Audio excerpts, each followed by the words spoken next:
The mop handle slipped from Anna's hand and struck the marble floor as she struggled to control her breathing. Her wrist was so swollen that her fingers could no longer close properly, but the supervisor only looked at his watch. None of them knew that the elderly woman about to appear beside the cleaning cart would soon force every word spoken that day to be examined. "If the lobby is not finished before the investors arrive, you will lose one of your shifts next week," he said. Anna held her wrist. "I injured it while lifting an overloaded trash container. I submitted a medical request this morning." The supervisor checked his tablet and shrugged. "There is no request from you in the system." Thomas was passing the employee cleaning area. He saw the swelling but did not stop. "Do not allow personal problems to damage the company's image today." He walked away, taking with him the first opportunity for a manager to do the right thing. Anna bent down and picked up the mop. If she lost a shift, she would not have enough money to purchase Mateo's asthma medication. The pharmacy bill remained inside her pocket, reminding her that losing even one shift could force them to choose between medicine and food. The schedule still included Mr. Ben, her 63-year-old co-worker, who was waiting to accompany his wife to the hospital for cancer treatment. "You should go," Anna told him. "I will finish your section." "Your wrist is injured." "Your wife is waiting." After Mr. Ben left, an elderly woman wearing a dark coat appeared at the employee entrance. Her silver hair was neatly arranged, and her simple shoes were still wet from the morning mist. "I came to see someone," she said. "Do you need help?" Anna shook her head. "You do not work here. If management sees you helping, you could get into trouble." Anna tried to push the cart, but the pain allowed the wheels to move only a few inches. The woman opened a cabinet, took out a spare uniform, and put it on. "Now, at least I look like someone who is allowed to push it." She found a first aid bandage and wrapped Anna's wrist with slow, careful movements. Then she took control of the cart herself. As they moved through the ground floor hallway, the woman studied the thin protective gloves that tore easily, the chemical bottles that no longer met safety standards, and the work schedule where several hours had been changed by hand. One employee wore 2 pairs of gloves to prevent the cleaning solution from reaching her skin, but no one dared to complain. On the wall, a slogan read, "People are the heart of Langford." Directly beneath it was a notice announcing shorter break periods. The woman looked at both signs for a long moment. Near an old sanitation machine, the pressure valve began making a sharp, hissing sound. Before Anna could call maintenance, the woman secured a hidden safety lock behind the machine. "You know how to operate this?" "I worked with a machine like this a very long time ago." Anna looked at her curiously. New employees usually did not know that the old machine still worked. They certainly did not know about the safety lock that even maintenance managers sometimes forgot. When they stopped beside the supply room, Anna lowered her voice. "I sent a report to the founder using her old address. I do not know whether she ever received it." The woman gently touched the edge of the cart. "If the founder appeared today, what would you want her to see first?" Anna looked at the employees working with their heads lowered. "Not me. I would want her to see how management has made everyone too afraid to tell the truth." Inside Anna's pocket was a stack of copied complaints. The woman noticed that many were stamped as resolved, even though Anna said none of the employees who submitted them had ever been interviewed. "Where is Human Resources File 27 stored?" the woman asked. Before Anna could answer, Thomas appeared. His expression changed when he heard the file number. "Anna, return to work." He looked at the woman in the spare uniform. "And where are you temporarily assigned?" "You are not permitted anywhere near the executive floor." Anna raised her injured wrist. Can you review my medical request and these complaints? Thomas did not look at the injury. Those documents are not permitted outside the Human Resources office.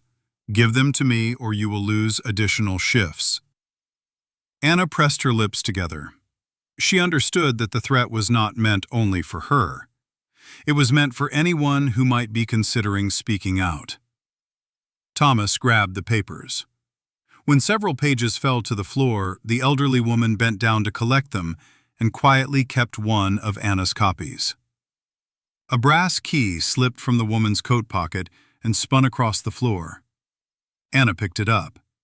The marking L-1 was engraved along its side. "This belongs to you. Thank you." The woman closed her hand around the key as though it opened more than an ordinary door. Her phone vibrated. A message from Samuel appeared on the screen. "The vote begins in 12 minutes. We need you here." Anna saw only the name before the screen went dark. The woman did not reply. She put the phone away and returned her hands to the cleaning cart. "We are going upstairs. Thomas just ordered you not to go there." "I heard him." They pushed the cart across the main lobby just as a line of black vehicles carrying the investors stopped outside. The reception employees hurried to adjust the flowers. Security cleared a path, and Anna tried to hide her injured wrist beneath her sleeve. Ruth, whose name Anna still did not know, moved the cart directly in front of the executive elevator. The metal doors opened at the same moment Preston entered the lobby with 3 investors and his assistant. He looked at the woman's uniform, then at the cleaning cart blocking his path. His expression turned cold. "Do you believe you have permission to enter this elevator?" Preston stood inside the elevator doorway with 3 investors and his assistant. Only moments earlier, he had been enthusiastically describing Langford Medical Systems as having a world-class operating culture. Now, his attention was fixed entirely on Ruth's uniform and the cleaning cart. Ruth tried to push the cart inside. It carried the copies of the complaints Anna had gathered, along with equipment that needed to be returned to the upper floor. Preston raised one hand and blocked the doorway. "Use the service elevator at the end of the hallway." "That elevator is under maintenance," Ruth replied. "Anna is injured. She should not have to push this cart any farther." Preston glanced at Anna's bandaged wrist. "Her injury is not relevant to today's meeting." He turned toward the investors. "Service employees need to understand their place, so company operations are not interrupted." One of the investors spoke up. "We can wait for the next elevator." It was a clear opportunity for Preston to stop, but he shook his head. "I will not allow our schedule to be delayed by a cleaning cart." Ruth looked directly at him. "Would you say that if Mrs. Langford were standing here?" Preston gave a cold laugh. "The founder has retired. She no longer understands the pressure of running a modern corporation. Gratitude cannot replace profit." Ruth did not argue. She stepped back voluntarily, but held the door long enough for Anna to follow her, refusing to leave the injured woman alone under Thomas's threatening stare. Before the doors closed, Preston gave an order. "Thomas, record both of their names. Suspend Anna for interfering with the executive area." Thomas opened his tablet. Anna's face turned pale. Losing her job now would threaten both her insurance and Mateo's medication. The 2 women walked toward the service elevator. Inside the old metal compartment, Anna lowered her head. "I am sorry. You may lose your job because you helped me." Ruth watched the floor numbers rise. Some jobs are worth losing when silence is the price of keeping them. The executive elevator reached the boardroom floor first. Preston stepped out adjusted his tie, and continued discussing his plan to increase profits. But Samuel and the entire board were not looking at him. Every eye was fixed on the service elevator as its doors opened. Ruth stepped out wearing the cleaning uniform, with one hand on the cart. Samuel approached, took the dark coat from her, and spoke clearly in front of the board and the investors. "Founder Langford, the entire board has been waiting for you." The room seemed to freeze. One investor turned toward Preston. Thomas dropped the tablet he had been using to record Anna's suspension. Only then did Anna understand that the woman who had wrapped her wrist and pushed the cart for her was Ruth Langford. Preston needed several seconds to recover his voice. "I apologize, Mrs. Langford. This was only a misunderstanding caused by the uniform." Ruth removed the thin gloves and placed them on the cart. "Would you apologize if I truly were a cleaner?" Preston glanced toward the investors. "The issue is the procedure for entering the executive area." "You did not answer my question." He remained silent. Ruth asked Anna to enter the meeting as a witness. Preston objected immediately. "A cleaning employee cannot be given access to confidential restructuring information." Samuel opened the boardroom door. "Mrs. Langford has the authority to invite any relevant witness." Preston changed his approach. "The board already has enough votes. The founder's presence does not change the authority of the chief executive officer." The presentation screen turned on. The first line described the sale of the service division to South Core Facilities. The following pages listed 617 eliminated positions, employee insurance ending after 30 days, and projected operating savings of $48 million. Ruth studied the list. Anna's name appeared in the first group scheduled for termination. Beneath it were Mr. Ben and many older employees who would lose their jobs and insurance at the time they needed them most. Preston pointed toward a chart. 87% of employees supported the plan or did not oppose it. Anna forgot her fear. "No one asked us. I have never seen any survey." Thomas interrupted immediately. "Miss Morales is describing only her personal experience." At the far end of the table, Lena remained silent, but her hand held the flash drive tightly inside her pocket. When Ruth looked toward her, Lena avoided her eyes, then looked up again, as though she were struggling between the fear of losing her job and what she knew was right. Ruth removed the brass key marked L-1 from her pocket. "Samuel, come with me to the founder's archive." Preston blocked her path. "The vote must be completed before the market closes. You cannot delay it by searching for an old keepsake." Ruth stopped in front of the door. "I am not requesting a delay as the founder. I am exercising a right written inside a document you have never read." Samuel led her through the archive hallway. The L-1 key opened a fireproof compartment hidden behind an old photograph that had been removed from the lobby. Inside was a dusty records box sealed on the day Langford Medical Systems was founded. Ruth carried the box back into the boardroom and placed it in front of Preston. The dry, heavy sound silenced every whisper. She kept one hand on the lid. "You are preparing to fire 617 people. But do you know who the only person in this room is with the authority to stop you?" Samuel opened the sealed box. The original corporate charter rested on top. The paper had yellowed with age, but the official seal remained intact. Article 14 gave Ruth the authority to veto the sale of any division connected to safety, the dismissal of more than 8% of the workforce within a single quarter, and any change to medical benefits made without an independent review. Those three restrictions were not created to preserve one person's power. Ruth and Samuel had placed them in the charter so that no executive could trade employee health for a more attractive quarter of profits. Ruth looked at Preston. "I never surrendered my founder's shares. This plan cannot take effect without my signature." Preston objected. "That provision is outdated. You are allowing emotion to interfere with a business decision." "The company needs reform," Ruth acknowledged. "But the board must distinguish between responsible cost reductions and fraud committed to obtain a bonus."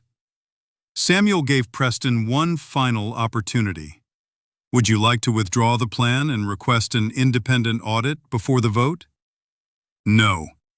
Preston pointed toward Anna. "My data is accurate.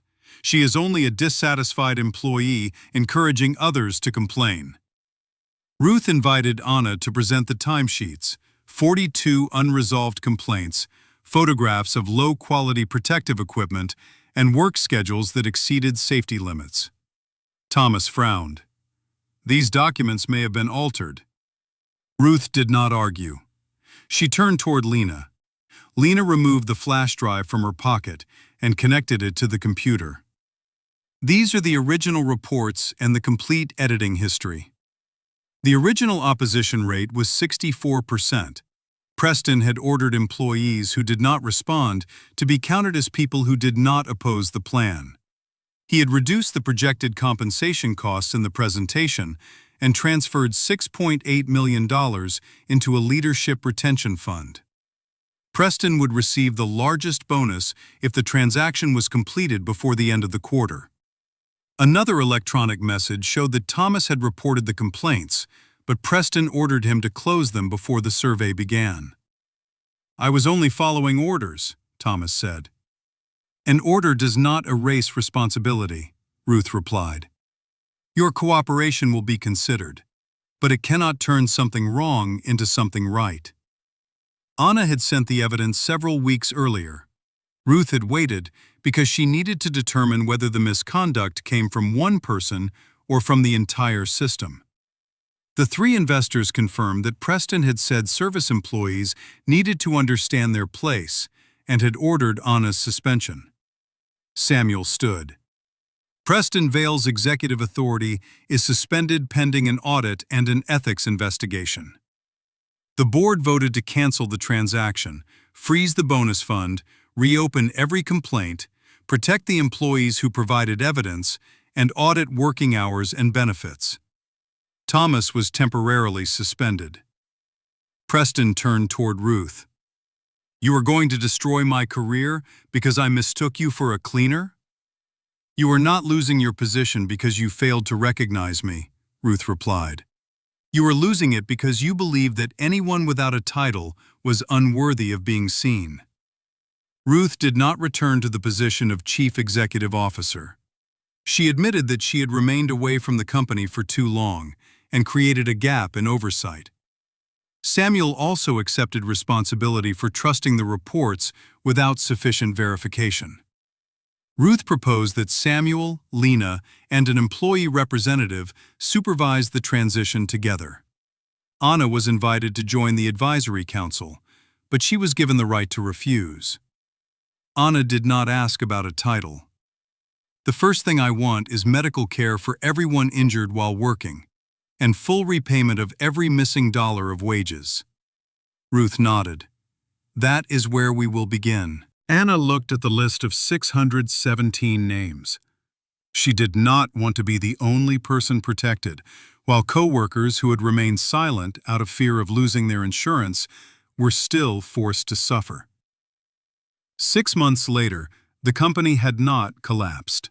It canceled unnecessary consulting contracts, reduced executive bonuses, and upgraded equipment instead of eliminating employees. The missing wages were repaid. All 617 positions were protected during the review period, and a new independent complaint channel began reporting directly to the Ethics Committee. Employees who had been injured received payment for their medical treatment. Mr. Ben kept his insurance for his wife during the months she continued fighting her illness.